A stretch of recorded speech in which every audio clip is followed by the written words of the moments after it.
So how is a personal manager paid? Usually a personal manager receives a commission or a percentage of the artist's earnings. Usually that amount is between 10 and 20%. And the amount they get will depend on a lot of factors. It could depend on the leverage of the manager, the experience of the manager. Most experienced managers that have leverage with record companies, publishing companies, might charge a commission of 20%. Whereas you might have a new manager that's coming in, one of the friends of the band that says they're really going to work hard and they're going to charge less than that experienced manager if the band gives them a chance. They might charge 10%. So you have a sliding scale, so to speak, as far as determining how much a personal manager is going to get paid in commissions. Some managers have made as high of a commission as 50%. Now that's very rare, and I'm speaking of Colonel Parker with Elvis way back in the 50s. Those days have kind of gone.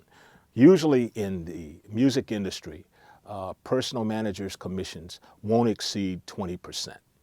So you might ask, 20%? 20% of what? 20% of the gross income of the artist? The gross income is all of the income that comes into the artist. As I mentioned regarding recording contracts, the artist might have a recording fund, but there's a number of costs and expenses that are taken out of that fund so that the artist is left with very little. That can be a big issue in determining how the commissions are applied. Many experienced managers with great track records of success will insist upon 20% of the gross.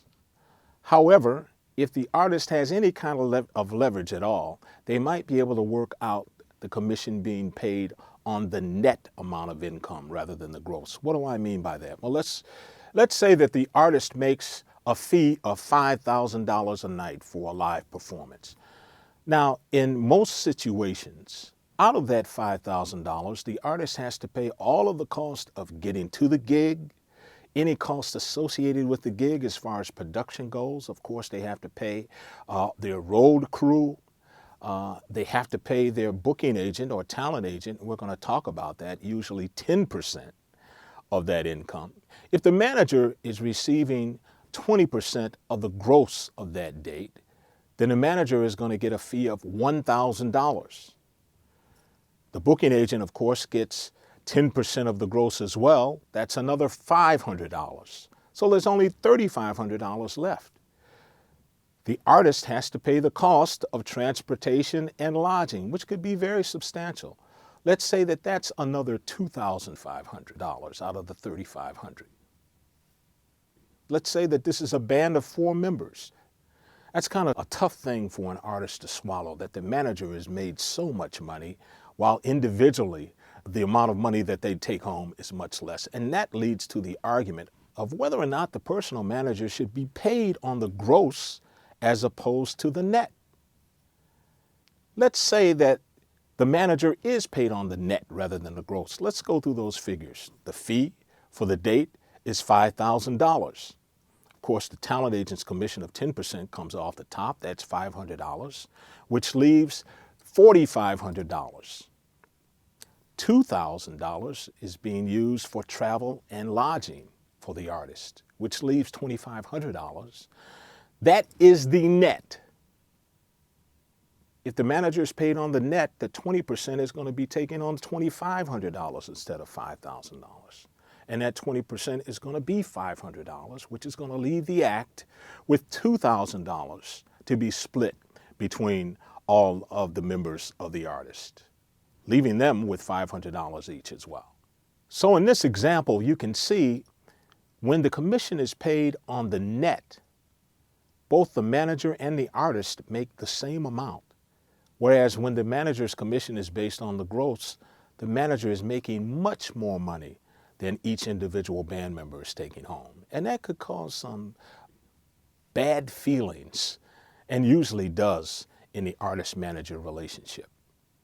Now, when I say that sometimes artists can negotiate net deals as opposed to gross, don't think that that is really an everyday occurrence. Usually only artists that have a significant amount of leverage and success are in a position to negotiate net deals on various types of earnings. So this is one of the most important aspects of an artist having a proper perspective, and sometimes it takes the personal manager to make it clear to the artist that there are a number of expenses, including their commissions, that have to be borne before the artist is in a position to have a net amount to split among the band members. Once again, you're talking about a personal manager's commission of maybe 20%, a talent agent's commission of 10%. We're going to talk about other types of managers and other team members that might also be on a percentage basis with the artist. And the artist needs to be aware that when you have, particularly in live engagements, when you have to take all of the commissions off the top, as well as all of the expenses to actually get to the live performance and perform, it could be substantial. Some artists may only net 30 to 35% of the gross amount, which has to be split among all of the band members. And that's before taxes on their share. Earlier in this course, we talked about how dynamic the industry is and how changes have been occurring and are currently occurring in the digital age. Well, the idea of personal managers and personal managers' commissions isn't immune from change. As a matter of fact, I went to a conference a few years ago, and one of the panelists said, you know, if I had my band nowadays, if I had a 4-person band, I would make sure that I would hire a 5th person that didn't play an instrument at all. They were just an expert in social media. And they would become a member of the band. In other words, they would receive an equal share. Well, I gave you the example of Ethan Schiff. I think he's a new jack swing type of manager. And by that I mean he is really coming in and incorporating new elements of the digital age and really helping and assist his client. This idea of a manager being like a member of the band isn't new.